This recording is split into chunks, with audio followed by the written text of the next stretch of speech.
In this problem, we need to resolve the given rational fraction into partial fraction. Let us begin.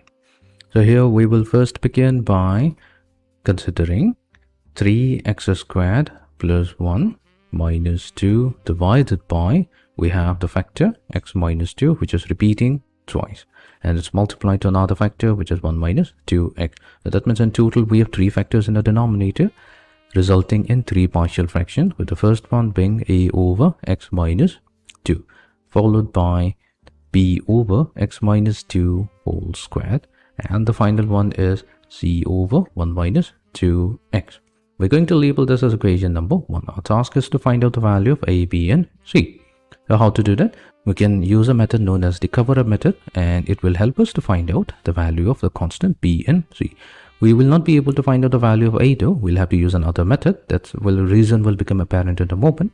So let's use the cover-up method. So cover-up method is a very efficient technique which will help us find out the value of b. All we have to do is consider the original rational fraction 3x squared plus x minus 2 divided by, we go to the denominator part and we are going to cover up the factor x minus 2 whole squared. So that leaves us with only 1 minus 2x, meaning we have covered up x minus 2 whole square. So if we take that factor x minus 2 whole squared and equate it to 0 and solve for the value of x, we get x equals to 2.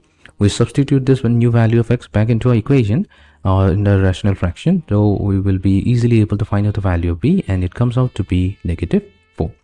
Similarly, we can also use the cover-up method to find out the value of c.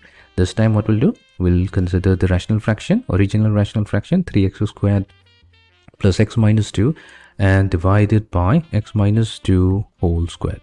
So what we have done here is we have covered up 1 minus 2x. So that means if we take 1 minus 2x and equate it to 0, solving for the value of x gives us 1 over 2. And we substitute this new value of x back into equation to find out the value of c, and c comes out to be negative 1 over 3. Now that we have the value of b and c, we have to find out the a. The question arises, why can't we use the cover-up method to find out the value of a?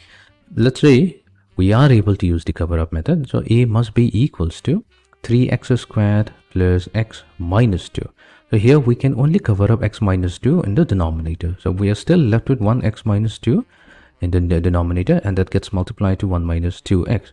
Now here we have to consider x minus 2 equals to 0, but then again we'll have a division by 0 which is not allowed. So that means we cannot use the cover-up method to find out the value of a. Now how do we find out the value of a? For that, all we have to do is take equation number 1 and multiply it with the denominator, which is x minus 2 whole squared multiplied to 1 minus 2x. Let's find out this value. Now we're going to get 3x squared plus x minus 2 on the left hand side. On the right hand side, we're going to have x minus 2 multiplied to a, followed by the second term. So our second term will be 1 minus 2x times b, and the third term is going to be x minus 2 whole squared multiplied to c. So let's call it equation number 2. Now this equation number 2, that's an identity in x. So we will be considering a particular value of x. So we will consider x equals to 0, and we also use the value of b and c, which I've found out just now. So b was negative 4 and c came out to be negative 1/3. So if we substitute these two values into equation number 2, then equation number 2 is going to give us the value of a, which comes out to be negative 5 over 3. Hence we have found out the value of a, b and c, which can be replaced back in equation number 1 to get the final result. Let's do that. Hence our final result will be, we have 3x squared plus x minus 2 whole divided by x minus 2 whole squared multiplied to 1 minus 2x. This is negative 5 divided by 3 times x minus 2.